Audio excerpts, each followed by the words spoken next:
اللہ اکبر. اور یہ بھی یاد رکھنا اپنے ماں باپ کے ساتھ اچھا سلوک کرو گے تمہاری اولاد اس سے زیادہ اچھا سلوک انشاءاللہ تمہارے ساتھ کرے گی. ماں باپ کی دعا لو. ہر کامیاب انسان کے پیچھے ماں باپ کی دعا ہے. سب کے پیچھے بھاگنے والوں یہ دعا کر دو, وہ دعا کر دو, وہ دعا کر دو, یہ تعویذ دے دو, یہ بلا دور ہو جائے, یہ بندش کر دو, یہ ایسا کر دو. وہ نادان, تیرے گھر میں دعا کا خزانہ موجود ہے. اپنے ماں باپ سے دعا لے. دعا نے مخدوم ماہمی کو ولی بنایا, دعا نے مخدوم اشرف کو مخدوم اشرف بنایا, دعا نے غریب نواز کو غریب نواز بنایا, دعا نے غوث اعظم کو غوث اعظم بنایا, دعا نے محبوب الہی کو محبوب الہی بنایا, دعا نے بابا قطب کو قطب الاقطاب بنایا. ارے یہ ماں باپ کی دعائیں ہیں. ماں باپ سے بڑا مرشد کون ہے؟ سب سے بڑا مرشد ماں باپ ہے.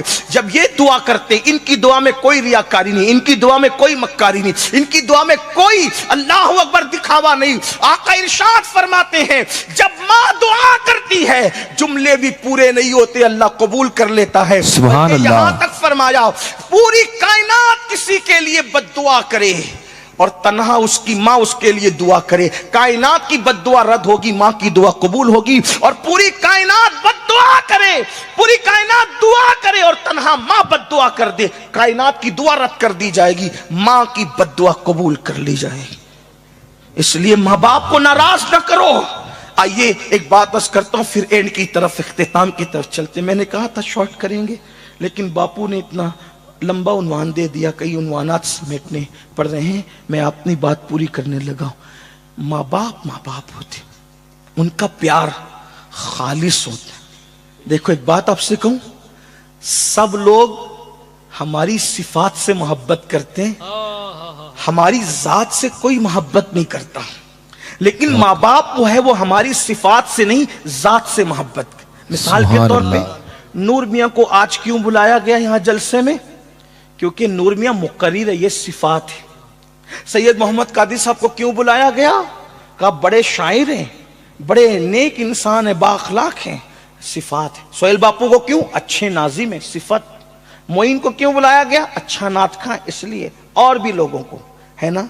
آپ مجھے بتائیں یہ نعت خواں نہ ہوتے, یہ خطیب نہ ہوتے, وہ خلیق نہ ہوتے, یہ ناظم نہ ہوتے اور ان کی ناک بہ رہی ہوتی تو کیا یہ لوگ ان کو بلاتے؟ یا کہ کوئی کھڑے کھڑے پیشاب کرتا تو لوگ بلاتے, بستر میں پاخانہ کرتا تو لوگ بلاتے؟ پتا چلا لوگ صفات سے محبت کرتے ہیں, ماں باپ ذات سے محبت کرتے ہیں. جب تم کچھ بن گئے تو لوگوں نے تمہیں چاہا. سسرال والوں نے اس لیے اپنایا کہ تیرا کاروبار اچھا تھا, تیری صورت اچھی تھی, تو نوجوان تھا, ہٹا کٹا, اس لیے اپنایا. بیوی اس لیے بیوی بنی کہ تو اس کا حق ادا کرنے کے قابل تھا. صفت کی بنیاد پہ بیوی تیری بیوی بنی, سسرال والے صفات کی بنیاد پہ تجھے داماد بنائے. لیکن جس دن تیری ناک بہتی تھی اور جس دن تو بستر میں پیشاب کرتا تھا, پاخانہ کرتا تھا, نہ تو ادیب تھا, نہ خطیب تھا, نہ مفکر تھا, نہ دائی تھا, نہ ناظم تھا, نہ نعت خواں تھا, تو صرف انسان تھا. اس وقت تو ماں اپنے دوپٹے سے ناک پوچھ کے کہتی تھی میرا لال. جب سبحان اللہ پیشاب کرتا تھا ماں سینے سے لگا کے کہتی تھی میرا چاند. آپ سے پوچھنا چاہتا ہوں ان ماں باپ کو ہم نے صلہ کیا دیا جس کے وجود پر پیشاب کر کر کے تم جوانی کی دہلیز پر پہنچے ہو, جن کے بستروں کو تم نے ناپاک کر کے تم نے جوانی کی منزلیں طے کی ہے. آج ان ماں باپ کو آنکھیں دکھاتے ہو, آج ان ماں باپ کو دھوکہ دیتے ہو. سن لو, کتے کا دل دکھانے والا بھی ذلیل ہوتا ہے. جو چڑیا پہ ظلم کرے اللہ اس کو بھی اعمال ضائع کر کے جہنم میں ڈالے گا. جو چڑیا پہ ظلم کرے وہ جہنم میں جائے گا. جو ماں باپ کی ممتا کو بھلا دے اس کا کیا حال ہوگا. جو نوجوان لڑکے ماں باپ کی اہمیت کو نہیں جانتے, میں ان سے ایک بات کہنا چاہتا ہوں, یہ ماں باپ ہیں, تم کتنا بھی ظلم کر لو یہ تم سے کبھی ناراض دلی طور پہ نہیں ہوں گے. زبان سے ناراضگی کا اظہار کریں, کبھی حقیقت میں تم پہ ناراض نہیں ہوں گے. میں نے ایک آرٹیکل پڑھا تھا جب میں اسکول پڑھتا تھا, غالباً جونیئر کالج میں نیا داخلہ ہوا تھا, اس وقت ایک آرٹیکل پڑھا تھا, اس نے مجھے بہت رلایا تھا.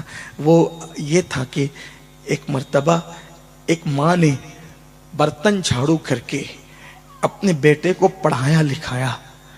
بہت ساری مائیں ہیں جو بہت دکھ اٹھا کر اپنے بچوں کو بہت کچھ بناتی ہے. ایک مفکر نے کہا تھا ایک ماں اپنا پورا شباب لٹا دیتی ہے، ایک باپ اپنا پورا شباب قربان کر دیتا ہے۔ جب بچہ کہیں جا کر کچھ بنتا ہے، ماں باپ نچوڑ دیتے ہیں اپنا شباب۔ یہاں وہ وقت نہیں کہ میں ماں باپ کے عنوان پہ گفتگو کروں، لیکن محض چشم تصور سے ایک مفکر نے آسمان کی طرف دیکھا تو اس نے کیا دیکھا کہ ملائکہ اللہ سے مکالمہ کرتے ہوئے کہتے ہیں، اللہ ممتا کسے کہتے ہیں؟ توجہ، محض چشم تصور سے ایک مفکر نے دیکھا، پوچھا، فرشتے خدا سے پوچھ رہے ممتا کسے کہتے ہیں؟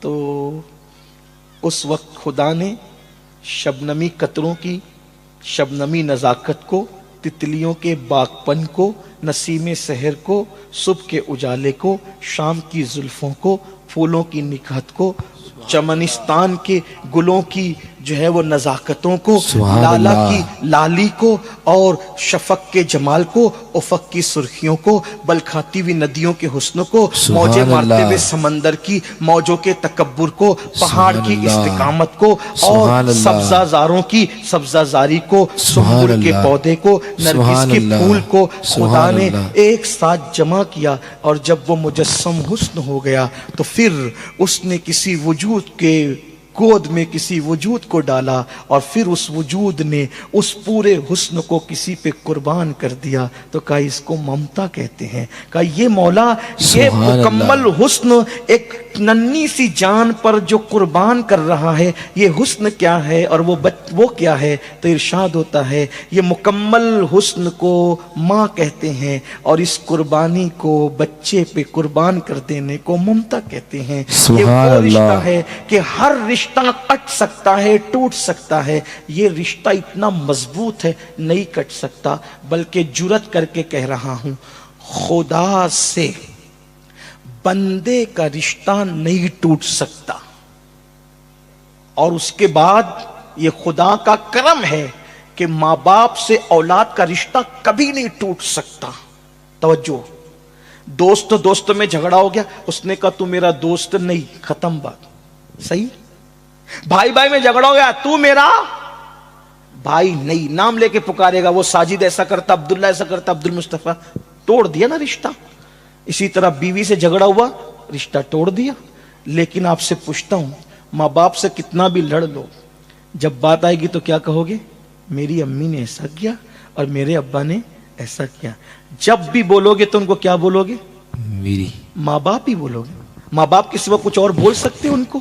سوچو تو صحیح، کتنی ممتا اس میں ہے۔ تو عرض یہ کر رہا تھا کہ ایک ماں نے برتن جھاڑو کر کے محنت مشقت کر کے بیٹے کو پڑھایا، بھول یہ ہو گئی، دنیا ہی دنیا پڑھا دیا مالداری کے چکر میں، دین نہیں پڑھایا۔ میں مائیں اور بہنیں موجود ہیں تو میں ان سے کہتا ہوں ڈاکٹر بناؤ، ٹیچر بناؤ، انجینئر بناؤ،